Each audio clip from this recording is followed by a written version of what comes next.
Good evening, everyone. I'm Lissy Bastien. It's Monday, March 16th. It's great having you back with us. The first case of COVID-19 or coronavirus has been reported, confirmed, and recorded here in the capital. Health officials making this announcement yesterday at a special called press conference at the Ministry of Health. Our Laurencia Smith has the story. First case of the coronavirus was presented in a 61-year-old female who have no travel history within the last 20 days. According to health officials, on Friday, the patient would have presented to the Princess Margaret Hospital with symptoms of respiratory illness. Several tests were performed on the female, according to Chief Medical Officer Dr. Pearl McMillan. In the early hours of Sunday morning, tests confirmed the woman had the virus. Now, as the woman has no travel history, an investigation must be conducted to determine how she contracted the virus. Deputy Chief Medical Officer DeLon Brennan says it's a process and the health teams have been mobilized to conduct the investigation. What we are doing right now is, in order to find out who the contacts are and how many there are, you have to actually ask those questions. So the investigation is ongoing with both the patient and the family to find out who all those people are. So as you contact individuals and you find out they were in contact with an individual, then you can say, okay, well, these people or this person now needs to be quarantined.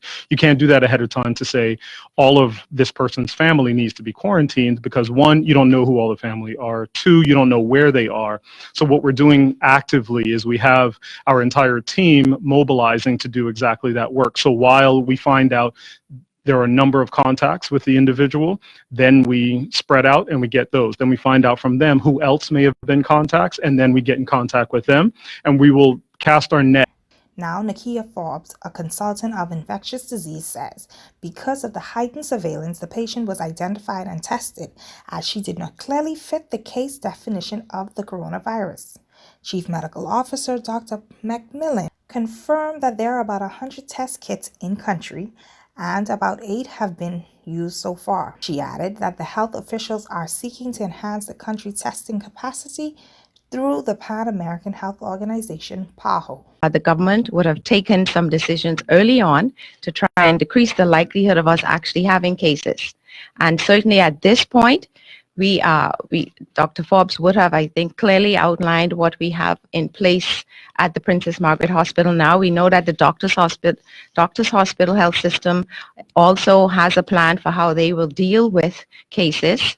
But our plan is evolving, and we are actually seeking to put in place a surge capacity plan in the event we get a large number of cases. Now, in wake of the confirmed case of COVID-19, Prime Minister Dr. Hubert Minnis, in his address to the nation last night, said there are a number of developments as the government continues to monitor the development in the region and in North America.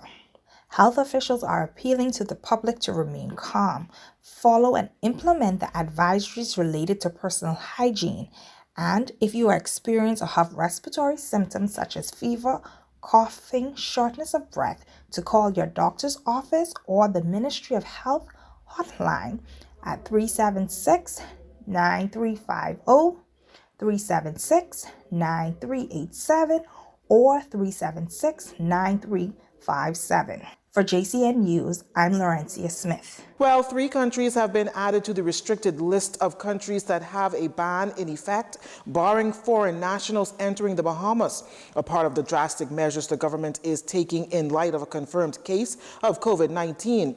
The Prime Minister, in his address to the nation last night, made it known that foreign nationals traveling from the United Kingdom, Ireland, and Europe within the last 20 days will be prohibited from entering the Bahamas. This travel ban will take effect on Thursday, March 19th, and according to Dr. Minnis, it was introduced because of the growing public concern and the need to protect the health and well-being of the Bahamian population as the coronavirus COVID-19 spreads globally. This restricted travel list of countries will be continuously monitored and updated as necessary. All Bahamian nationals and residents returning to the Bahamas through any point of entry from any of the restricted countries or an area where community infection and spread is present will be quarantined or be placed under self-isolation upon arrival and are expected to follow the protocols of the Ministry of Health. This ban is in addition to restrictions already in place for China, Iran, Italy, and South Korea. Dr. Minnis also noted that Bahamian nationals or residents returning to the Bahamas who have been abroad and believe that they may have been exposed to COVID-19 to contact the Ministry of Health's hotline or their local health provider. Non-essential travel by Bahamian nationals and residents and other countries is highly discouraged. Let me repeat this. If you do not need to travel overseas at this time, I highly urge you to remain here at home. Dr. Minnis acknowledged that the coronavirus is deeply worrying and is advising Bahamians to rely on correct information. Many are understandably anxious and afraid. But out of control fear will not help in this time of crisis. There will be adequate food at the food stores. There is no need for panic buying. We are also going to enhance national security measures in order to maintain necessary law and order. The Prime Minister and his cabinet had an emergency meeting yesterday. Dr. Minnis spoke to that meeting, adding that the next steps to address the country's response were coordinated.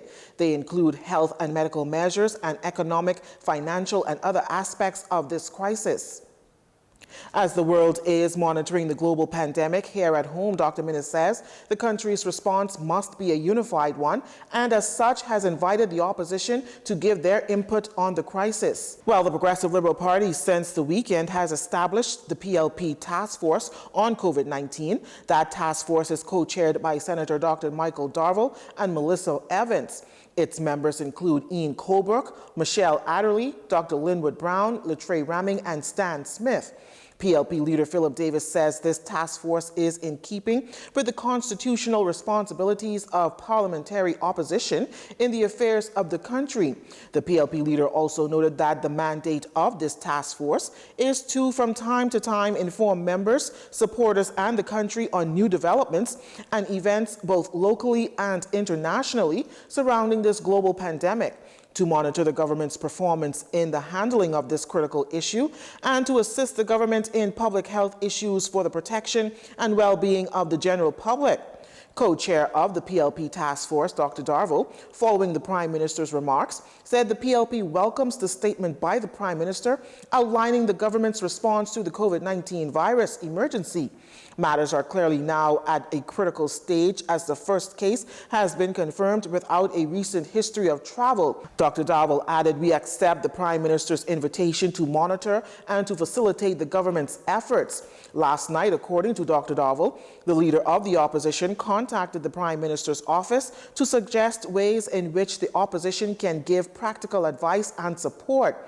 Dr. Darville, in a statement, says the PLP's task force has already met and is ready to make available to the government the experience and expertise which is represented on its task force, and says experience in other countries clearly demonstrates that the fullest possible communication will help Bahamians to know how to protect themselves during this time. Full transparency will also help to reassure the public that everything possible is being done to safeguard them. Dr. Darville added that the party reassures Bahamians that it will do its utmost to provide the best response in the national interest. You're watching JCN News. Stay with us. This segment of the news was brought to you by Alive.